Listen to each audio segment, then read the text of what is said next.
Estamos no mês da campanha Novembro Azul de combate ao câncer de próstata. Segundo o INCA, Instituto Nacional de Câncer, no Brasil o câncer de próstata é o segundo mais comum entre os homens.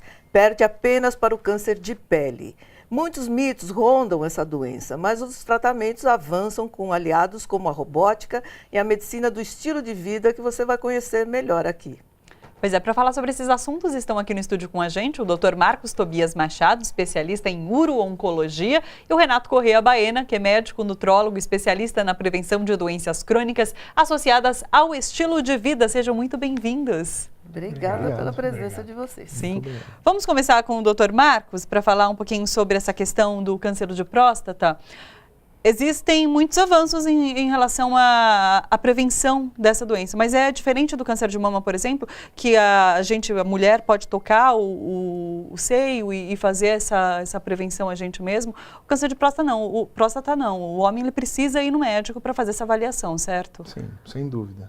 Na verdade, boa tarde a todos, agradecer o convite para poder estar aqui hoje para falar de Novembro Azul.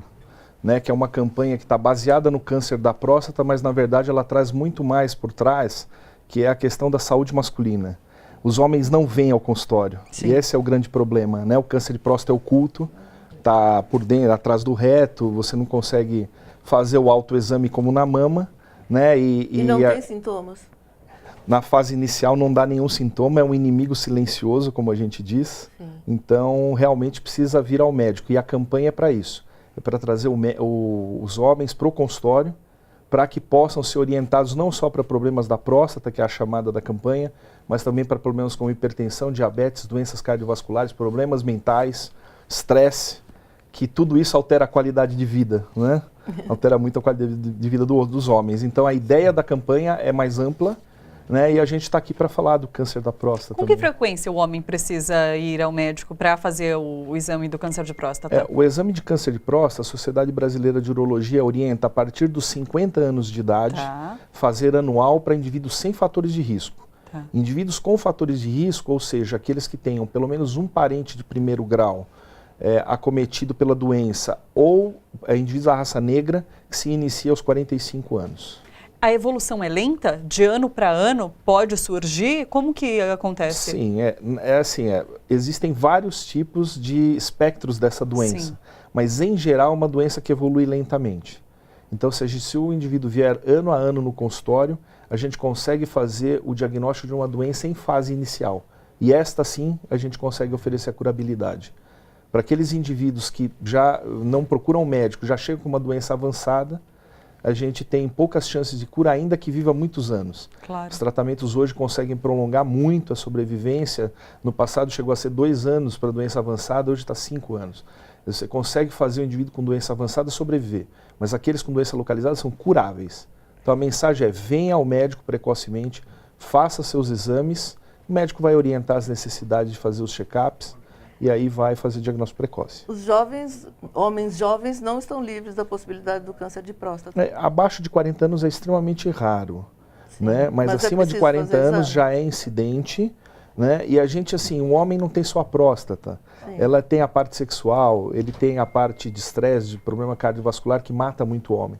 Então, a partir dos 40 é interessante que venha ao urologista e tenha também um médico geral, um clínico geral, um cardiologista, que possa dar as orientações para que ele possa manter, não só estar vivo, sim, que é o Brasil que a gente quer, homem com saúde, E que possa ter qualidade de vida, possa estar bem. Agora, doutor Renato, explica para a gente o que é medicina de qualidade de vida. O que é isso? Isso, a gente chama medicina de estilo de vida. De estilo de vida. Isso. Na verdade, ainda não é uma especialidade no Brasil. Sim. Já é em vários países do mundo. E existe uma aliança global para fazer com que isso se espalhe em todo o mundo. Hoje já existe uma parceria com a Organização Mundial da Saúde. E, na verdade, a gente foca em 6 pilares.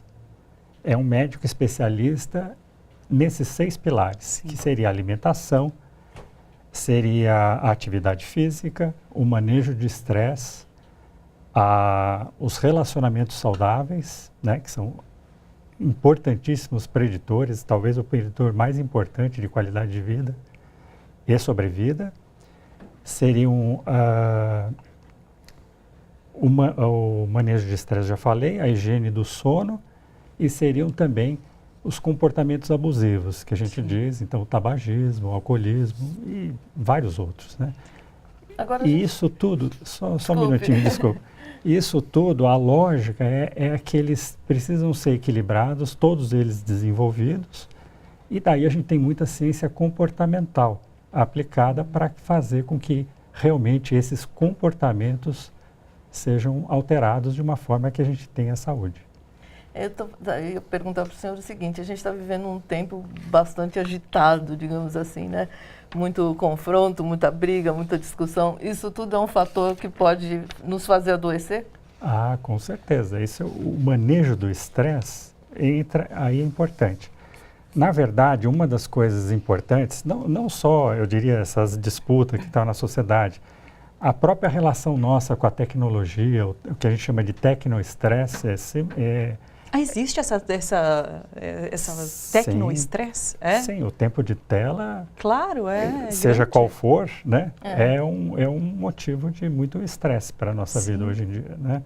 Eu acho que muita gente sabe, mas ninguém liga, né, pelo jeito. Você só vê pessoas com celular em qualquer lugar o tempo todo, né? Sim, existem muitos estudos hoje mostrando que quanto mais tempo de rede social, piora a qualidade de vida em vários aspectos, né? Mas me parece que as pessoas estão dando cada vez mais valor a estilo de vida realmente, né? Mais saudável. E daí realmente com a alimentação, com a prática de exercício. Então, o que a gente confunde é que a causa básica das doenças não é doença cardíaca, câncer. Na verdade, a causa básica das doenças são os erros alimentares, é a insônia, é o estresse, é a falta de atividade, né, o sedentarismo e o isolamento social, que é uma verdadeira epidemia mundial e que parece que vai ser o fator mais importante para comprometer nossas vidas, né? Sim. Os homens, o Dr. Marcos estava falando sobre essa questão de não irem ao médico, não fazerem consultas regulares, né? E por conta disso também eles não têm muito interesse, parece, pela questão da saúde.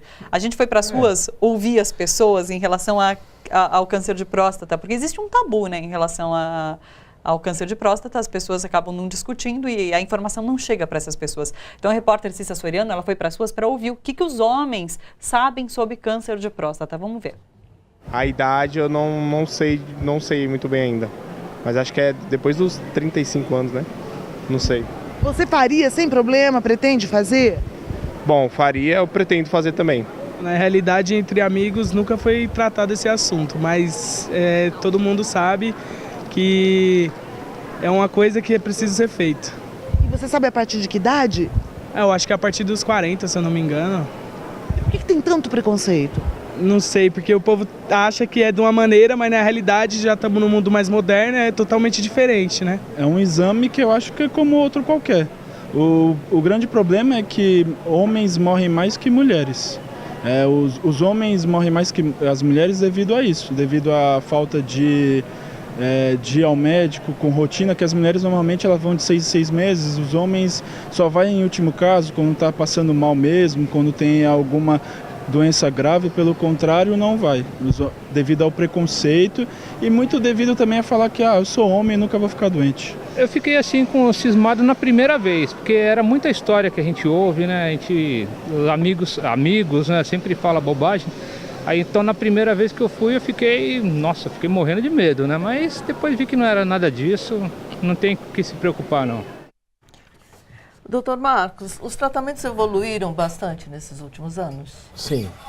Não existe mais aquela necessidade de, uma vez constatado, é preciso retirar a próstata? Como é que fica isso? Na verdade, como eu falei no começo, existe um espectro muito amplo da doença. Sim. Existe desde uma doença de pequeno volume, localizada na próstata e pouco agressiva, isso através de vários exames a gente consegue constatar isso, até uma doença extremamente agressiva e que mata e que leva o câncer da próstata a ser a segunda causa de morte por câncer em homens acima de 40 anos. Uhum. Então, a gente tem que saber diferenciar. E hoje, com os exames que a gente tem, a gente consegue diferenciar um pouco melhor, por exemplo, um indivíduo que tem um pequeno fragmento pouco agressivo e tem 70 anos de idade, cujo tratamento pode ser só um acompanhamento, porque outras causas, outros problemas de doença vão levar esse indivíduo à morte antes que o câncer se desenvolva, até uma doença extremamente agressiva, onde a gente precisa operar, irradiar e fazer hormônio, que são as 3 opções que a gente tem para tratar o câncer.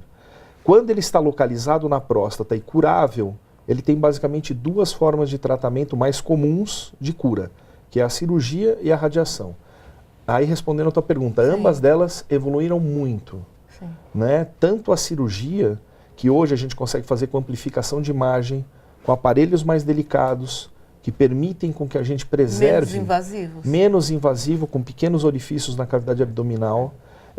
No foco da próstata, que é um órgão muito profundo, você precisa de uma incisão grande, é difícil de enxergar, você amplifica a imagem, então você consegue trabalhar hoje, além de curar o câncer, você consegue preservar em muitos pacientes a função urinária, que é uma tragédia quando o indivíduo perde urina, e a função sexual, que é muito importante para os homens.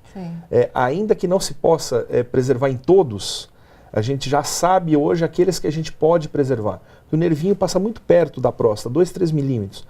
Então o trabalho tem que ser em separar esse nervo da próstata e removendo completamente o tumor. Então isso hoje em dia, com a tecnologia robótica, a laparoscopia já nos trouxe isso há 10 anos atrás, e o robô é uma evolução da própria cirurgia laparoscópica. Dá uma precisão muito grande para o trabalho que a gente faz. Então isso na cirurgia. A radiação também. Né? A radiação era feita com um planejamento de raio-x, né? Queimava todo o tecido que estava no caminho do tumor. Hoje não, é feita com tomografia, a entrada de raios em vários pontos da parede, de maneira que o foco do tumor seja tratado e a bexiga e o reto, que são os principais órgãos que estão no caminho, sejam preservados. Então, o médico decide, junto com o paciente, com o acesso que ele tem à tecnologia, melhor tratamento para ele hoje. Então, a recuperação, nesse caso, também é muito mais simples. Nos 2 casos, muito mais simples. Ficava 5 dias no hospital, hoje em dia fica 1 ou 2 dias no hospital internado. A sonda ficava 3 a 4 semanas, fica 1 semana a 10 dias. Reduziu o tempo de sonda. Sangramento era por volta de 1 litro, hoje em dia é por volta de 200 ml, então não toma transfusão. Então a cirurgia se tornou, apesar de complexa, do ponto de vista técnico, muito simples para o pós-operatório para o paciente. E agora, então, podia falar com o Dr. Renato um pouquinho sobre detalhes dessa medicina de estilo de vida. O que as pessoas podem fazer, além desses conselhos que o senhor falou no começo, né, das questões que afetam a vida, tudo isso, a gente pode, sei lá, o médico pode receitar alguma coisa para um paciente nesse tipo de medicina? O quê? Então, nesse tipo de medicina, fármacos são coadjuvantes, porque o que a maioria das pessoas não entende é que 90% de toda a mortalidade precoce é dada por estilo de vida. Puxa, por 90%? 90% de tudo que a gente chama mortalidade precoce é dado pelo estilo de vida. Então, até o câncer de próstata depende do que você come. Depende até da atividade física que você faz. Então, isso que a gente faz. Essa medicina vai a um nível de prevenção que a gente chama fundamental. É antes mesmo do que a gente chamava de prevenção primária. E o acesso a esse médico de estilo de vida? Então, está começando no Brasil, né? Quer dizer, na verdade, a gente fez o primeiro congresso aqui, mais para apresentar esse tipo de medicina.